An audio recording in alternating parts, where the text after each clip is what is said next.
Assalamualaikum warahmatullahi wabarakatuh. Perkenalkan, nama saya Randi Solana Sibuan dengan NIM B1A123.091, mahasiswa Fakultas Hukum, Prodi Ilmu Hukum kelas C angkatan 2023. Pada kesempatan kali ini, saya akan menjelaskan mengenai pengertian, istilah, dan tujuan dari hukum perdagangan internasional untuk memenuhi tugas dari mata kuliah Hukum Perdagangan Internasional. Baiklah, yang pertama ada dari pengertian hukum perdagangan internasional. Hukum perdagangan internasional adalah bidang hukum yang berkembang begitu cepat dari semula bentuk perdagangan seperti barter, jual beli barang atau komoditi pertanian, perkebunan hingga hubungan dagang tersebut menjadi sangat kompleks. Kekompleksan di sini dipengaruhi semakin banyaknya berkembang teknologi dan informasi sehingga batas antar negara tidak menjadi halangan lagi dan muncul yang kita kenal saat ini sebagai e-commerce. Kesadaran mengenai perdagangan internasional muncul di Indonesia pada abad ke-17, yaitu disadari oleh kepala suku Bugis yang bernama Amanagapa. Amanagapa ini sangat sadar mengenai hubungan untuk meningkatkan kesejahteraan sukunya.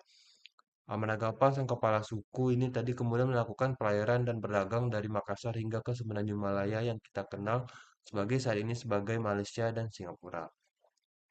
Dasar filosofi dari bertransaksi ini adalah fundamental of freedom.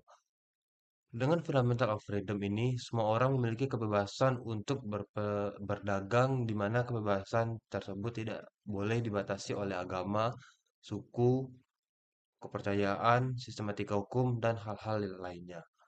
Adapun beberapa ahli yang berpendapat mengenai hukum perdagangan internasional, yaitu Cliff M. Smithoff yang menyebutkan bahwa hukum perdagangan internasional adalah the body of rules governing commercial relationship of a private law nature involving different natures. Dari definisi yang disampaikan Smithoff, ini tampak unsur seperti hukum perdagangan internasional adalah sekumpulan aturan mengatur hubungan komersial yang sifatnya hukum privat atau perdata.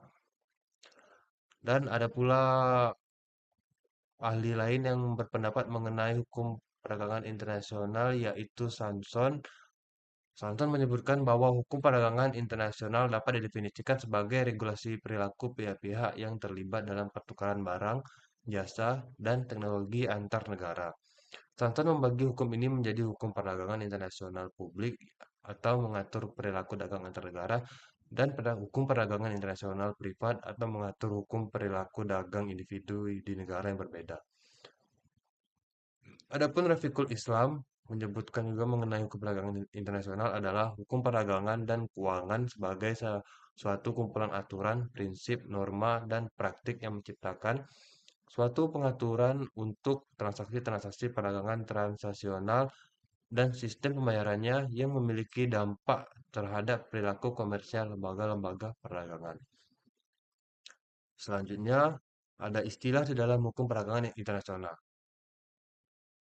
Berikut adalah beberapa istilah penting dalam hukum perdagangan internasional seperti ekspor, yaitu kegiatan mengeluarkan barang dari suatu wilayah ke negara lain untuk diperdagangkan. Kemudian ada impor, kegiatan untuk memasukkan barang dari luar negeri untuk kepentingan pribadi maupun bisnis. Kemudian ada bea cukai, yaitu pungutan yang dibebankan kepada pelaku ekspor maupun impor. Dan ada tarif, yaitu pajak yang dikenakan pada barang impor untuk melindungi industri dalam negeri. Kemudian ada kuota, yaitu pembatasan jumlah barang tertentu yang dapat diimpor dalam periode waktu tertentu. Dan ada dumping, yaitu praktik menjual barang di pasar luar negeri dengan harga lebih rendah dari harga di pasar domestik yang menyingkirkan pesaing. Selanjutnya ada subsidi, yaitu bantuan finansial dari pemerintah kepada produsen domestik yang dapat mempengaruhi perdagangan internasional. Kemudian ada letter of credit, yaitu instrumen pembayaran dalam perdagangan internasional yang menjamin pembayaran kepada eksportir. Kemudian ada bill of lading, yaitu dokumen pengiriman yang berfungsi sebagai bukti kepemilikan barang dalam pengiriman. Kemudian ada Incoterms, yaitu istilah standar yang digunakan dalam kontrak perdagangan internasional untuk mengklarifikasi tanggung jawab pembeli dan penjual. Selanjutnya ada non-tarif barriers, yaitu hambatan perdagangan selain tarif seperti standar produk, prosedur lisensi, dan regulasi kesehatan. Dan kemudian ada Free Trade Agreement atau FTA, yaitu perjanjian antara dua atau lebih negara untuk mengurangi hambatan perdagangan. Dan yang terakhir ada anti-dumping duties, yaitu bea yang masuk yang dikenakan pada barang impor yang dijual dengan harga dumping. Istilah-istilah ini merupakan konsep dasar yang sering digunakan dalam konteks hukum perdagangan internasional dan pemahaman terhadapnya sangat penting untuk mengenali isu-isu di dalam perdagangan internasional. Selanjutnya, materi terakhir ada tujuan dari hukum perdagangan internasional. Adapun beberapa tujuan dari hukum perdagangan internasional adalah pertama, memfasilitasi perdagangan antar negara, yaitu memberikan kerangka hukum yang artinya jelas dalam untuk memperlancar transaksi ekonomi lintas batas. Yang kedua, mengurangi hambatan perdagangan, artinya menghapus atau meminimalkan hambatan tarif dan non-tarif untuk mendorong arus perdagangan yang lebih bebas. Yang ketiga, menciptakan kepastian hukum, artinya menyediakan aturan yang dapat diprediksi bagi pelaku bisnis internasional dan mengurangi risiko dan ketidakpastian. Keempat, mendorong persaingan sehat, artinya mencegah praktik perdagangan yang tidak adil seperti dumping dan subsidi yang merugikan suatu pihak. Yang kelima, perlindungan hak kekayaan intelektual atau HKI, artinya melindungi hak paten, merek dagang, hak cipta, dan bentuk kekayaan intelektual lainnya dalam konteks perdagangan global atau universal. Yang keenam, penyelesaian sengketa, artinya menyediakan mekanisme untuk menyelesaikan konflik dagang antar negara secara damai dan adil.